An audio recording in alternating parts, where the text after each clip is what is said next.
Botenabino, Congo, Kinshasa, Congo, Brazzaville, partout dans le monde, Bipa Ignanso, Bozomi Pona Kolanda, Mag, FM, Ongai, LMK, Laetitia Mizegele, Nazalakane, Sengo, Makasi, Akosei Labino, Musala, Kitoko, Kakandenge, na Mesana. Nani apesa mibeko ke mwana mwasi soki ya matina moto il faut vanda kaka na katikati mobile na sima pona yango Mag FM s'intéressa ki na yango ekitaki na terrain kosolola na bawe wa pe ba client boyoka bolanda élément oyo.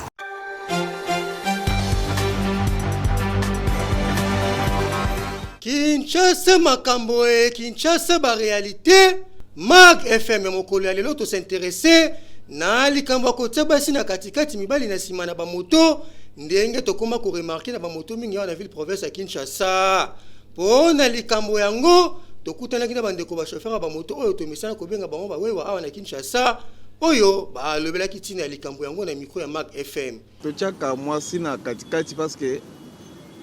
moto eza age à dépiner rere muke na koko sansale boye soki azana sima donc akomona neti to kwemba moko akoza mtu aliboso akokweya to chaka bango na position na puisque mwasi azana souplesse lokwa mobilité yango wana ba vandaka na katikati pona ko protéger bango po mobali a souple makasi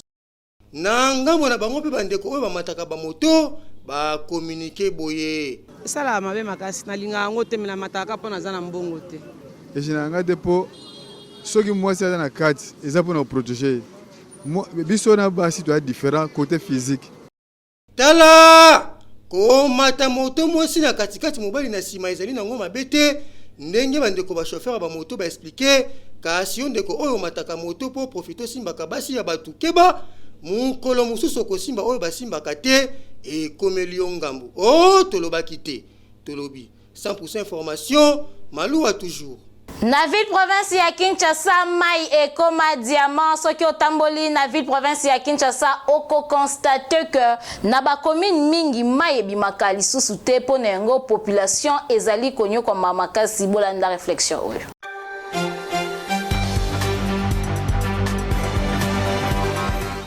Mai ezali eloko ya motuya na bomoi ya mutu kasi na ville province ya Kinshasa mai ekoma vraiment problème na ndenge ya kosakana te soki otamboli na ville province ya Kinshasa oko remarque que na ba commune mingi bazali na difficulté ya mai ebele bayebi na bango mai ya régie des eaux te basalelaka mingi mai ya forage ya ba source oyo ezali kopesa pasi mingi kutu bakoma kozela kaka mvula ebeta po batoka mai esunga bango yango tomituni entreprise munene ya régie des eaux oyo ezali na ville province ya Kinshasa musala nango ezali nini po population bazali konyo kwa malokola bango bazali te nzokande bazali sonse ya kocha congolais nyonso na kimia na domaine ya mai po biso nyonso toyebi sans mai mutu akoki kobika te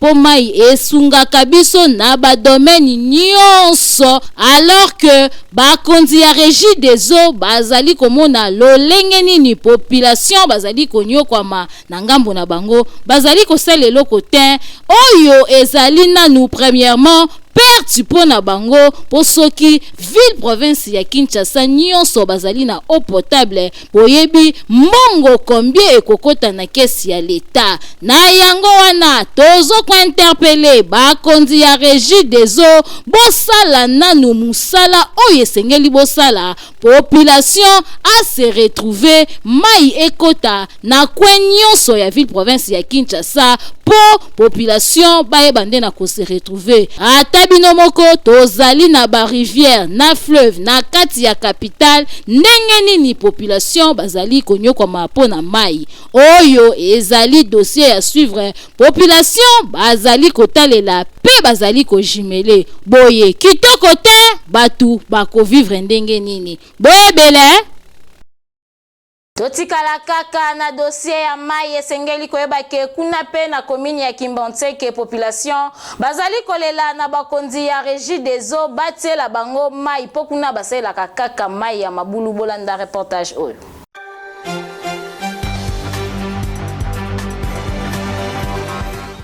Ville ya Kinshasa ezali engumba munene bamisusu bazo sepela bazo toka mai ya régie des eaux na pompi kasi awa na maba na Kimbantseke tala okoki kobuka na kingo pona koluka mai tala bato o tande bazo tamwana ba bidon na bango wana bakoki koleka ba 3 km pona koluka mai ndoto ya pompi kutu balota kangote po mobulu fort pona bango katelele déjà ndenge balobaka na 4h du matin telema na bidon na ya 25 litres banda ko kende yenda koluka soko pe ozui malamu soko ozui te tala ndenge okoma eyindelio kaka yo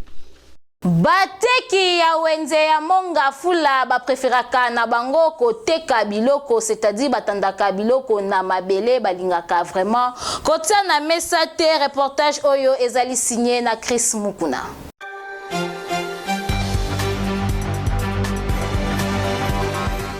Likambo ya kokamwa balandi ya Mark FM. Lokola momesano na Kinshasa mobimba awa pe na wenza monga fula tokutaki kaka ba mama bazoteka na bango na se pona bango kotanda biloko likolo mesa tope kokota na kati ya wenze yango eza kozangisa bango ba client na yango ba préférant na bango ba bima na katikati ya banzela batondisa banzela pe batandaka biloko kolia na se wana nde client komona na facilité pe akosomba yango kasi na opération ya papa Gentini Ngobila na oyo etali bongo kin propre awa pe akobengana ba mama oyo baali kosala ba marché pirate kasi ba mama olokola momesano bakosuka wapi na yango mama oyo apesi mbela na ye asengi na ba mama oyo balongo wenze bayeba na kozonga pe koyeba na kotanda na kati ya wenze po ete bango nyonso bazala ba bénéficiaire susi na biso to sanga na biso nyonso teka esika moko tozo teka te tala to bimiti na balabala tozo teka na biso te tozo souffrir batu bango bazali banda bakria po bakota biso eza pasi po tozo ata mwa 10,000 francs ma mukolo moko tozo teka te to sanga na biso nyonso na kacha wenzi balingi te biso moko tozo tonga ba ma wenzo penza bango bazali banda basangisa biso nyonso to vendre esika moko to teka po toko kotonga libota na biso. Likambo oyo ezali likambo ya kokamwa pe yango ekomi momesano na ngomba mokonzi Kinshasa tokosenga na bakonzi bango batelema pe bayeba na ko trouver solution po ezali normal te komona koteka biloko ya kolia na se a pe mbule tokosuka ndengeni. Totikala kaka na dossier ya wenze pona koyebisa bino ke bateki ya wenze ya monga fula bazali ko boya ndenge balingi koteka wenze na bango balobi ya bango wenze ekoteka matepo bazali na place ya kokende te balingi kaka bateka wana bolanda commentaire ya Chris Mukuna.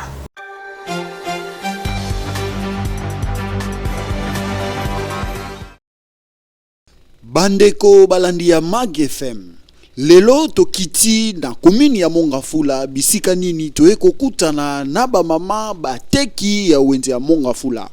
Bisika nini tokuti dossier moko monene awa oyo ezali ya spoliation. Wenze ya Mongafula oyo ezali moko ya wenze ezali kosunga bandeko tope mabota oyo bazali nzinga pona koya koluka mwa eloko ya kolia. Kasi wenze yango ezali bongo menacé po bateka yango. Bota la lolengeza. Batoli ezali malamu te ba étagère kutu kolobela te bisika ya kotanda biloko ezali pasi kasi ba mama bango moko ba debriaka na ndenge na bango toyaki kokutana na bango po ba pesela biso o ezali pasi to pe mikakatano par rapport ya oyo bazali kokutana nango na terrain wenda munga fula o tozomona pasi na sansi tomona pasi wenda munga fula déjà bateka nyonso kala mingi te commissionnaire na bimi awa kala mingi te adinga teka wenze to wololi ye akei to lembi wena munga fula mobimba oyo komina munga fula mobimba wenze zate to ko teka wapi to ko bokola bana watosala kindumba nde bango basepela kambo bazolo babateka wenze batali boso balekaka babandaka kotonga ba mama batombokaka epanzana batami bale balekaki ya misatu baye to lobi ekosimba te soki bateki wenze bongo biso mabota tokobokola bango ndenge nini batata misala eza te bamingi mpe bamama mingi batata baza te bongo tokobokola bana ndenge nini tosengi na bino bakonzi botala biso likambo oyo tosengi na bakonzi bayeba na kokota likambo oyo po ete wenze oyo ezali moko ya wenze ezali kosunga bamama oyo bazwaka mwa eloko mpona kosunga mabota boyebake bana na bango batangaka boyebake bazali balocataire bafutelaka bandako bosunga bango po ete kimia ekota. Centre café ke eyewana pona kosunga mututu aumela na bokono tango mulai otambola bisika ya ndenge na ndenge ozolobi kote kasi grâce ya appareil prophète kuna na centre café ke maladi no ekomona na pe okozwa guérison.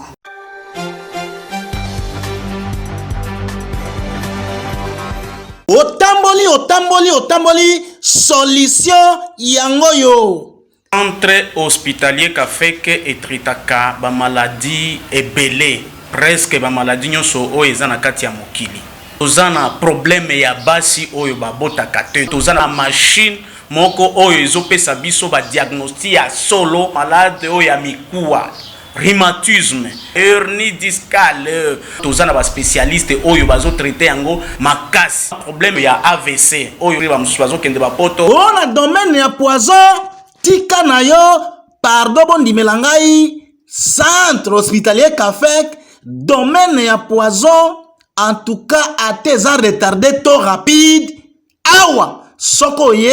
ato tikalaki na 2 minutes ya liwa yeba ke soko zwikis ozwi solution. Biso tozana nguya parce que tozana machine moko oyo toyaki na poto ezo détecter kitoko problème ya ba poison na kati ya nzoto ata eza ya ndenge nini et puis tango e détecter yango ezo talisa tant oyo esali na kati ya nzoto quantité eza ndenge nini na ndenge nini ya ko traiter lingaka oyeba ndenge nzoto na yo ezali kotambola to oyoka batiko take ya machine ya mundele ndenge aza ko détecter ba maladi nyonso yaka komona machine oyo babengi prophète. Prophète azali koloba makambo ezalaka o ezali koya po o ezali sika awa ndenge moko na machine oyo ezali ko détecter ba maladi nyos okosenga te o ebisa médecin onongai nazobela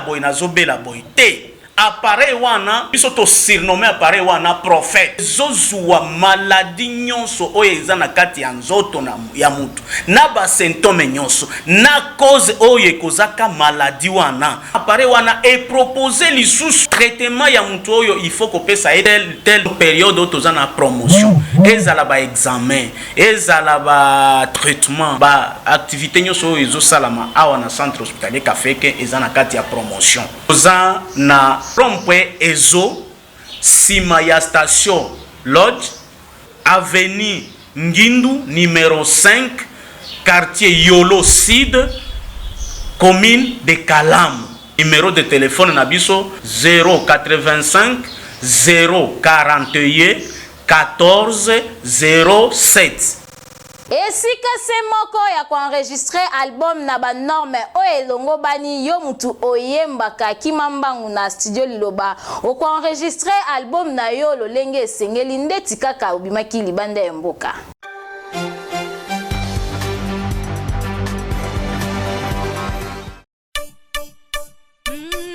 Balanga nzembo bakolo kunga solution pona bino eye.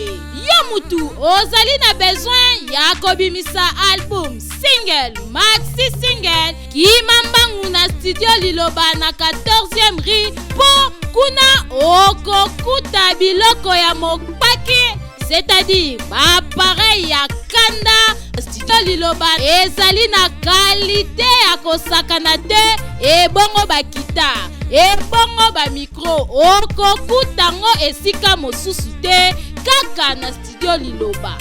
Awa soki okoti okoyemba lokola Angelu po awa son erataka kutu te awa dobetaka na biso mopanzi te po nyonso ezali na qualité enregistrer album na yo awa ebimi lokola outaki na États-Unis nzoka nde oenregistraki yango kaka na ville province ya Kinshasa na 14e rue na studio Liloba. Awa ozali na tante ya kokende kosala mastering libanda po nyonso ezobeta matata na studio Liloba. Opanga na yo na oyo etali prix te a cause ya bappareil sophistiqué oyo ezali awa, prix ezali nango abordable. Ofuti mbongo mukie kasi basaleli yo musala ya kalite. Oyoki boki mambangu na commune ya Limete na 14e rue industrielle numéro 23 na avenue Mulangi oza mobimba accueil ezali na ndenge elongo bani. Oyoki boyebele. Centre hospitalier Dominique Lecoeur eye ko traité bakinoa na ba pareil ya kitoko pe na ba médecin oyo ya malonga bazali ko traité kolandela ba patient kitoko kimambangu na centre hospitalier Dominique Lecoeur okozwa soin ya malonga.